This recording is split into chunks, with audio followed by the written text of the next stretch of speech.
what to do when we got a mystery on our hands, how I diagnose it, what to check for before you even try anything, and we're gonna fix this Champion generator. I'm gonna show it to you right now. Bam, there we go. Champion digital hybrid open frame inverter. These ones are a little better to work on than them closed suitcase inverters. But you know what? We're gonna show you everything I check for before we start this. And we're gonna get right into this repair. Okay guys, very first thing I check for. I'm gonna check the gas. It's a little dirty. It's full of gas. It doesn't stink. It's looking clear. So that's a good thing. This thing don't even fit in here. He must have put one in. Oh no, I see what happened. Looks like it got caved in. So we got fuel. Okay, now we're gonna check back here. The screen looks good. But now, before I even, see, it's an inverter because it has one of these motors too. These motors on every inverter carburetor, which is the worst thing to do. Like to get those back on, there's little springs in there. If I have to clean the carburetor, I'll show you what I'm talking about, but we'll see about that. So, I'm going to try to start this without using any kind of assistance. But my first thing I want to check though is oil. Because if we happen to pop it and it keeps running, and there's no oil, we're gonna have a blown engine on our hands. Oh, and it's full of oil. Maybe a little too much.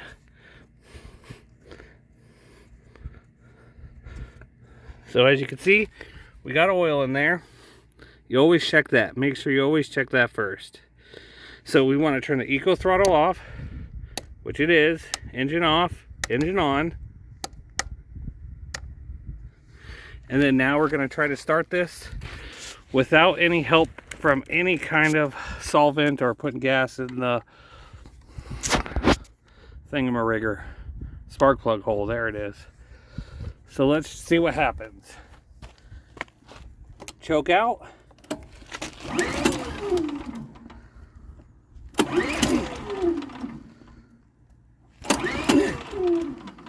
Okay, so what we're gonna do now, we're going to use a little bit of carb cleaner.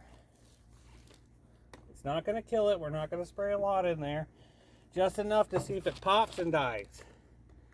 Or if it pops and stays running. But if it doesn't do either, then we got to check a few things, which we'll walk through. But this is a diagnostics. So we're just figuring out what is wrong with the machine.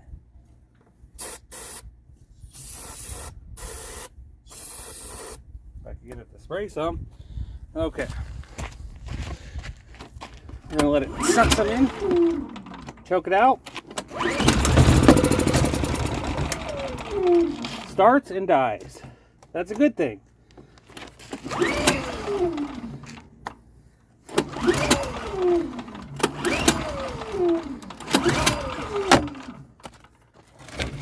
That's a good thing. That means it's a carburetor issue. So what I'm going to do now is I'm going to look at the carburetor. I'm going to bring you down and around. Back you up. Bring you in. Look at this carburetor here. I'm going to, before I take it off and figure out if I got a cleaner or not, I need to make sure I was getting fuel in there. So I'm going to back this 10mm nut on the side off. And we are pouring fuel out. Wow. That was real watery. You know what I'm going to do? I'm going to let that drain a second. That's real watery. This thing might just have bad gas. We're going to see if we can't do a quick fix. I'm going to show you how I do a quick fix. Then we'll do it the proper way. But if we could do a quick fix and save some money, hell yeah. Okay guys, now as you can see here, I got it up on this crate. Okay, so what I'm going to do is I'm going to drain this fuel out. And how I'm going to do that is I got a bucket underneath the crate there. And what I have is just a piece of fuel line that I use for draining fuel. We got the gas shut off on the petcock. We're going to take our needle nose pliers in there, get this fuel clamp off. I had a badass fuel drainer thingamabobber from the Harbor Freight. But I guess a piece came off at a gas tank somewhere and I was unable to retrieve it. Long story short, my $10 fuel pump thing that was actually pretty cool, no longer with us. So, yeah, there's that. So now we've got the original fuel line off. What we can now do is take our current fuel line, hook it up,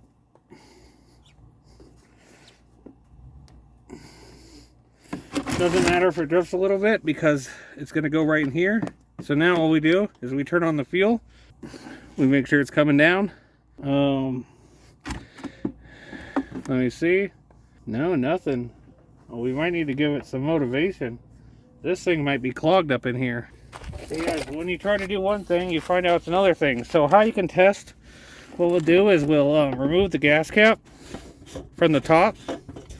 And now we'll take this in, and we'll take our air compressor, blow a little air.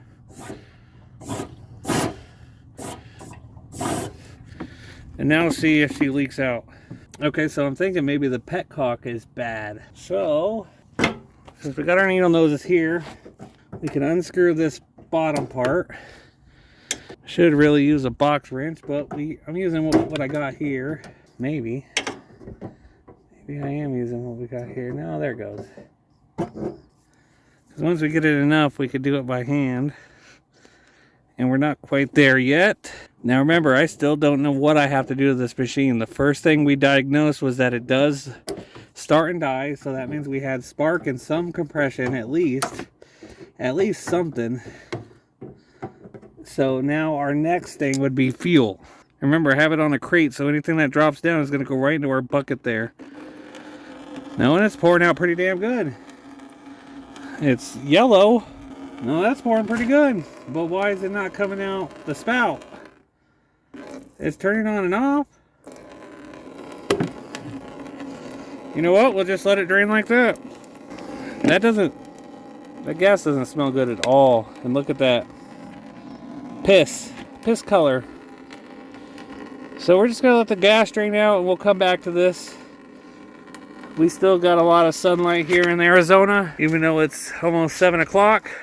So we'll let that piss out and we'll come back to it. Now, why that gas is draining, I'm going to show you what I meant by we're going to do something real quick. Since no more gas is going to go to this carburetor, we're going to undo that 10 millimeter again.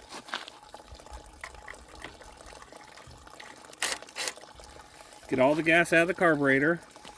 Put that aside. And now what we're going to do is we're going to use carb cleaner for what it's actually used for, to clean up inside this carburetor. We're going to put the nozzle in there.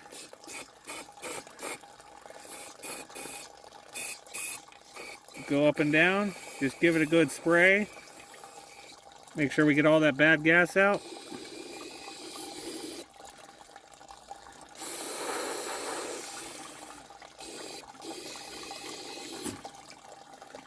Cleaning out pretty good.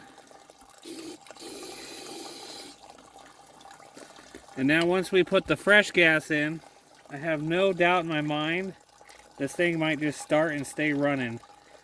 Depending on if we can get that petcock working properly. I'm going to go ahead and just give this a quick torque. Done and done.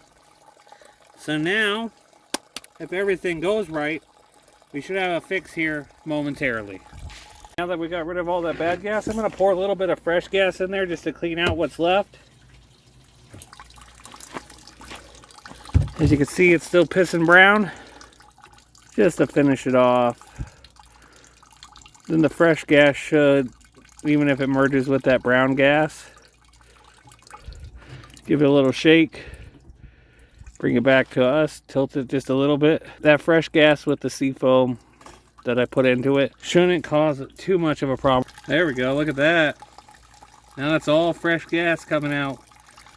So I wonder if we turn this off. Should shut off, right? Put the cap back on. Be careful with these plastic threads. Now I want to see if it comes out the side. Hey, there we go. We didn't have that earlier. Now we do have that. That looks like fresh gas.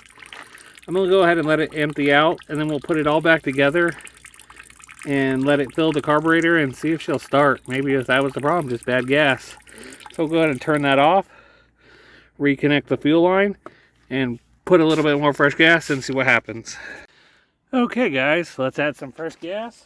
I went ahead and put the air filter back on. This is zero ethanol gas with some seafoam in there. I want to put enough in there to counteract any bad fuel that was probably left over, just in case. That should be enough.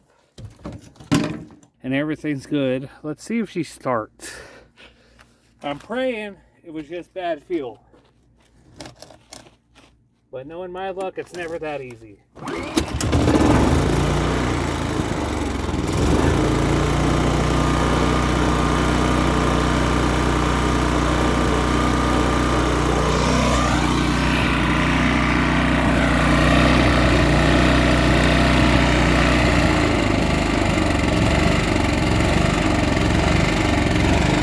Let that fuel run through.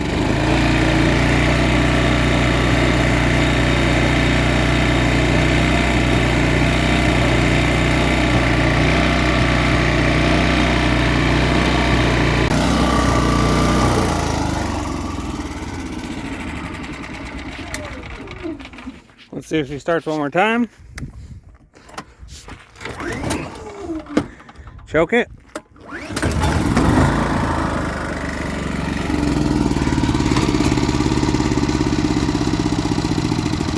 No, stay running. Stay running.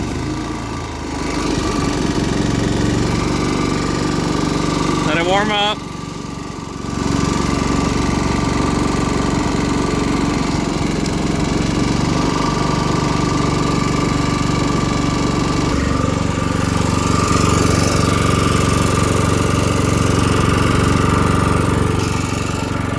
What we can do, since we're right here, we can screw in this idle.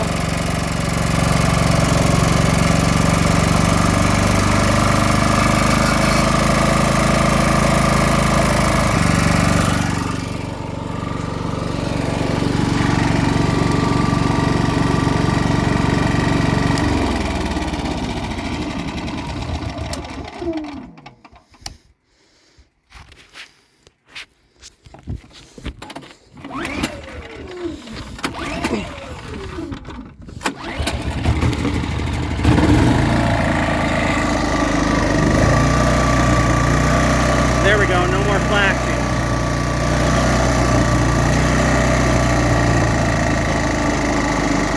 And no more surging. Now this, oh, there goes a little bit.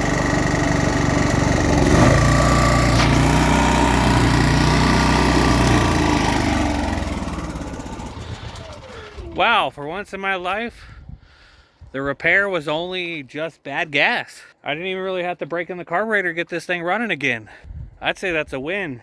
But however, if it didn't start with the carburetor cleaner or the starting fluid, what we would have checked next was compression and spark. Spark first and compression. We checked those and then work from there. Here, we found out together it was bad gas, and now she's running again. Customer will be happy. Moral of the story, don't let your gas get old. Till next time guys, hit that like button, hit that subscribe button, and I'll catch you on the next one.